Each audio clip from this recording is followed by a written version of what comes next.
We are joined, as always, by Dave Canales. Coach, I want to start with that first drive in the Cowboys game. You go down the field, you eat up something like 7 minutes of clock. Looks really promising, but unfortunately it ends in a fumble. How was that drive different from the rest of the game, or was it in your mind? It was. We had good rhythm, and we were making yards, making first downs, kind of finding our flow, the mix that we're looking for, and then to end the ball, Bryce fumbling on that pass, right there at the end, it's just a reminder of how critical each down is, and how mindful we got to be of the ball, to continue to play the type of football we want to, and then you got to respond to adversity, and we couldn't find a way to get back into rhythm until that late touchdown drive later on in the game, so yeah, it was a really important one. And what do you think attributed to that not being able to get back into rhythm? Yeah, honestly, the Cowboys showed up and they made it hard on us. They rushed us when we tried to pass it.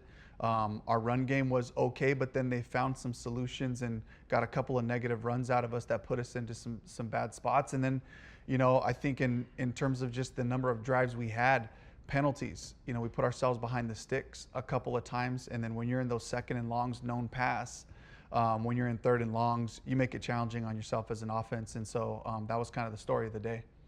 Because we played 3 teams prior that have all but solidified their positions as playoff football teams. And I felt like going into this game, the expectation level, and even, by the betting odds, we were expected and favored in this game to win. Do you think that had something to do with the way that the players approach this game? Knowing that we have a fairly young football team, do you think that they mishandled the expectations going into this week and feeling like they were going to be able to show up and just win the football game? Because we started kind of flat, and it seems like you just talked about, like Dallas just almost wanted it more than we did as a football team. I certainly hope not, TD. I hope we have the mentality to go in. Every game's important. Every game's a great challenge for us. But we certainly got outplayed. I think one of the biggest things that is hard for me to swallow is when a team plays more physical than we do. I feel like we play a tough physical brand of football that we're growing to with the run game, the way we've been running and hitting, all those things. And it felt like the Cowboys had the edge on us from a physical standpoint, and that's something that's hard for me as the head coach. Like, what can I do to make sure that we grasp the opportunity, that come every week, to make sure that we go out there, put our best foot forward. How do you fix this late in the season? Like, there hasn't been an issue for us, but at this point in the season where, you try to taper off of guys putting pads on throughout the week so you can preserve their body. How do you fix that at this point to make sure that as we finish up this season and we try to finish up strong, that don't become a thing again? I hope the result kind of does that for us, TD. I hope it's just like, hey, come on, we got to go every single time from the jump right off the bat, and I think, the story of the game was the football, and to be able to focus on that part of it, to be able to say, look, if we can control, this is how we've been playing good football, is by taking care of it, by playing complementary football. Can we get back to that? And it's right in our rearview mirror. So it's like, let's get back to the basics this week, with that intentionality altogether. You talk about taking care of the football, 4 turnovers in this game. They were attributed to Bryce, but we know that that's not just one person's responsibility, right? TD talked us through some of those missed assignments in the first segment. What was your assessment of him in this game? What I saw from Bryce was I saw a guy continue to fight. I think as we continued to play the game, even with the results that were happening with the turnovers and all that, he just had a good look about him, and he continued to read his progressions. He continued to be courageous in the pocket, throw to number 1 in progression when he had time, and try to find some success later on in those drives, as we started to move the ball a little bit. And so I love the way he responded. He'll be the first one to tell you he's got to take care of the ball in those situations for sure. The last interception, he's being aggressive. I thought we had an opportunity there. He'd love to have that throwback, but at the same time, I just felt like his demeanor, his confidence, all those things didn't waver, because you gotta be able to face adversity and continue to do your job. That was something I wanted to ask you about. So I'm lucky enough to be on the sideline for these games, and I saw that too. That demeanor. He was relaxed. He was being a leader, but then also it looked like he was taking responsibility for those things. I still remember his face after that fourth turnover, that second interception, and he gave the little chest pat. He's like, that's on me. Do you see him taking steps in that regard as well, this Bryce versus maybe the Bryce at the beginning of the year? Yeah, he's just focused on every week. He's focused on trying to win that game. And I think that's what his mentality was. And as long as we have time and downs, we're comfortable with trying to win the game on the last drive. And, we got that last touchdown. We felt like we had a little bit of ray of hope. We still had our work cut out for us. We were still going to need 2 more touchdowns. But in that mode, I could feel his sense of like, okay, let's go. Let's keep working, and that was great. Coach, we heard you talk about pre-play operation. And could you elaborate on that a little bit more for us? Is that from a play calling standpoint, or is that a formation recognition? Like, break that down for us a little bit on what you really mean by pre-play operation. Was it identifying what the defense was giving us, or just talk to us a little bit about that? Yeah, it certainly starts off with getting the play in on time, getting the personnel, the people that we need to have out there. The sooner that I can get him that information and get Bryce at the line of scrimmage, the sooner he can get into his bag of tricks. Protection solutions, signals, things like that, things that he's been continuing to add to his repertoire, which has been great, and we were up and down in this game. I thought it was still a good, solid operation for the most part. We had a couple of pre-snap penalties. That's about the discipline of the whole thing. It's not just Bryce, it's everybody. A couple of guys, receivers, we watch the ball. That we shouldn't have false starts from a receiver standpoint.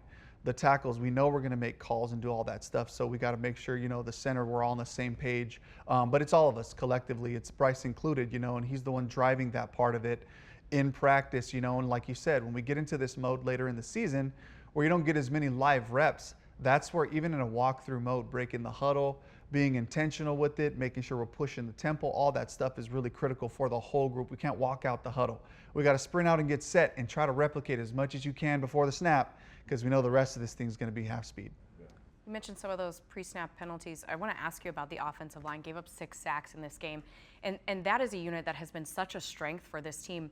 So what happened on Sunday? Yeah, let's first of all give a little love to the Cowboys, Micah Parson and that group. Not just him, though. There was a bunch of guys up front, that were really taking advantage of the opportunities. And then speaking of the opportunities, when you turn the ball over, when their offense has success and we're behind, all of a sudden we get into pass mode. That's where the pass rushes start to set things up. You start getting different stunts. They start working their second and third move, and it makes it really challenging. We put ourselves in that position. And then of course every guy would stand up here and own every play where they weren't perfect on the protection or whether Bryce could have got the ball out sooner.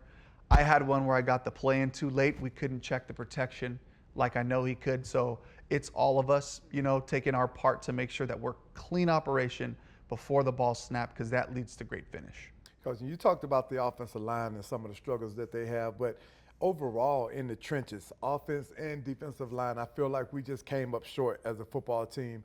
And I just want to know kind of what do you attribute that to? Because offensively, I feel like they were able to run the ball when they wanted to, when they had to, and that was an issue for us as a football team. You can't allow a team to come out and have that kind of consistency being able to run the football, because it puts pressure on you in the back end, and it kind of has you guessing. What do you attribute them being able to have that level of success and winning the trench battle against us? I know you talked about physicality, but is there anything else to that? I think you hit it right off the bat. It's a physical game first and foremost, and then secondly, it's the mode. It's the mode that we were in. I point it all back to the turnovers. When you give the other team opportunities, you put the control into their hands, or they're able to play the style of football that we want to play. Yeah. And I'm sitting here, it's like, okay, well, we got to find another mode and try to compete and find a way to win. That's just how it goes sometimes, But it all starts there, and once they were in a comfortable place and they can just kind of like lean on their runs, and do those things, because they had made enough noise in the first half, and then coming out early in the second half, with the point differential, it definitely put us in a mode that we don't want to be in and that they were comfortable playing in. I want to ask you about certainly one of the bright spots in this game, Jaylen Coker. You sat right here last week and you said how excited you were to get him back. You said, I think this is a direct quote, he's a big guy that is going to catch pretty much everything that we throw to him, and that's what we saw. There was that 83-yard touchdown. But I know TD is a fan of that big catch on third down. Can you talk us through just what makes him so special? First of all, great hands. So second of all, it's not too big for him, you know, and he's shown that over the course of the season, regardless of who we were playing, who he was matched up against. He was going to find an edge on the defender, and if you threw the ball to him, he's going to do everything he could to come up with it, you know, in creative ways, stretching out on the sideline in Denver, you know, on a really impractical play where he just lays out and kind of makes it, gets his feet in, you know, and then the big catches over the middle, you know, just the fearless way that he attacks it, balanced hands, and then he's just got a knack for separating and finding spaces and zones.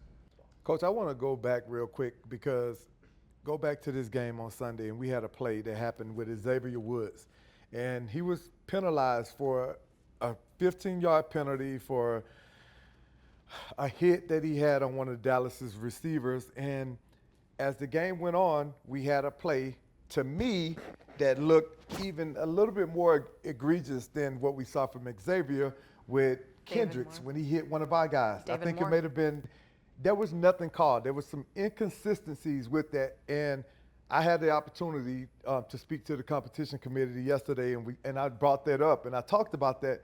And it makes the game so much harder as defensive players to play when you have a ref that's calling it one way against you, and then it's inconsistent with another player. What are some of the things that you're telling the players and the team when situations like that happen? Like, how do you coach up a defensive player when there's so many inconsistencies with the way things are being called? Yeah, I think the first thing we talk to them about is near shoulder hits. That's your best chance to keep the head out of the game, which is, I know, the goal for this. You know, the defenseless receiver, it was a great hit. You know, it was physical, it was downhill, he was on track, everything I thought was right. Live, you could see how the reaction of how the hit happened. I mean, I don't fault them for the flag they threw on the nature of the hit. As you see the replays, you can see where it was a shoulder-to-shoulder contact. But I love the physical nature of this game, TD. Yep. I don't ever want our guys having to second guess their instincts on making plays, you know, so we just try to teach them the right techniques to minimize the possibility of injury to either player. And that's really all we can do is to go from there, you know, and the judgment calls, we gotta lean on what the officials saw and what they did right there. There's really nothing to talk about after the fact, you know what I mean? It's just frustrating, Coach, when as a former player and now as a fan of the game, the inconsistencies that take place, because now you're trying to coach the players up based on what you know to be right. And then you see it, and then you see the same thing happening on the other side, and then there's no consistency with it. That's where the struggles come in for me at. So I wanted to know if there was something that you were talking to the guys, because I saw the reaction of the players on the sideline once, you know, we had to play with Kendricks where he hit more on the play and nothing happened. Like nothing was called. So it just didn't make sense to me. No doubt. So that's me. That's my rant for the week. Coach, Kyler Murray may or may not have gotten banged up in their last game, and he may or may not be available for this one. How does that change the game plan on how you attack the Arizona Cardinals with Kyler Murray versus without having him on the field? It's huge, right? Because of the factor that he has in the run and the pass game, being able to extend plays, take out big chunks of yards when he takes off and run, you know, so then you have to you gotta deploy your defense a little bit more to account for the quarterback, you know, as one of the potential threats, you know. So we have to have both things in mind when we're thinking about this game plan for when he's in there, or if he's not in there, then what does that mode look like? So it definitely is a challenge. And what do you think that would do from a we talked about trenches with James Conner running the football?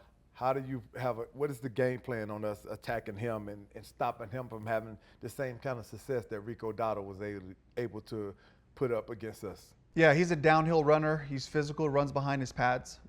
So for guys like that, for bigger backs, you know, you got to get them before they get going. You know, so we got to show up at the line of scrimmage, make sure we're getting hats on him early, right?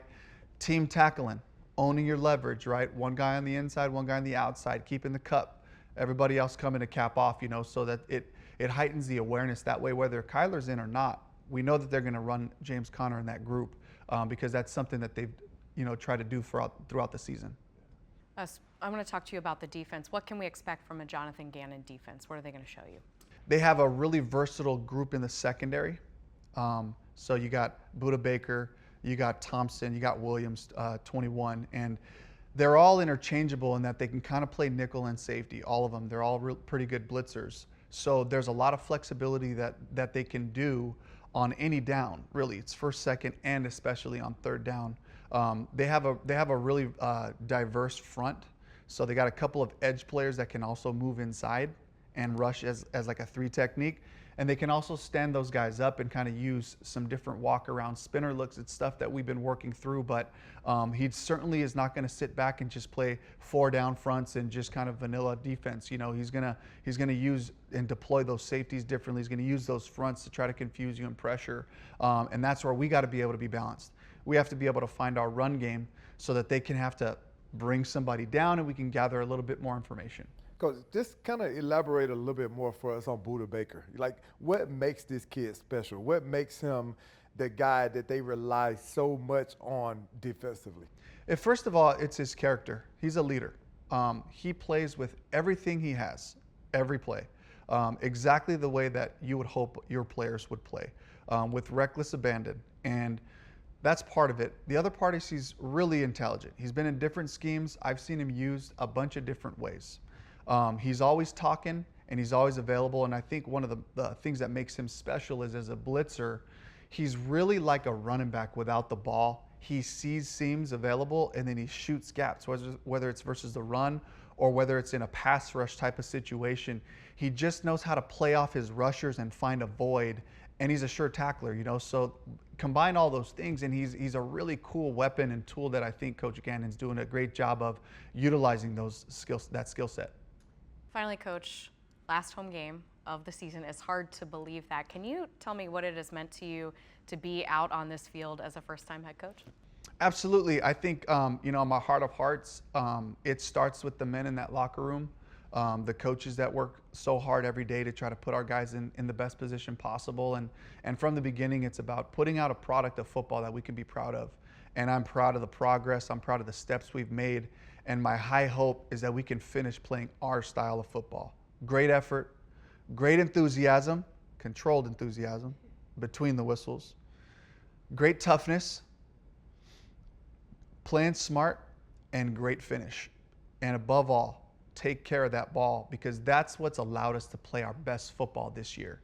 And I'm just hoping that we can show that to our fans again one more time at the house, play Panthers football one more time, bring that together, keep building on the weeks that we've been progressing, put this last week in the rearview mirror, and take those next steps to get back to Panthers football. Coach, thank you so much for the time as always. Thank you.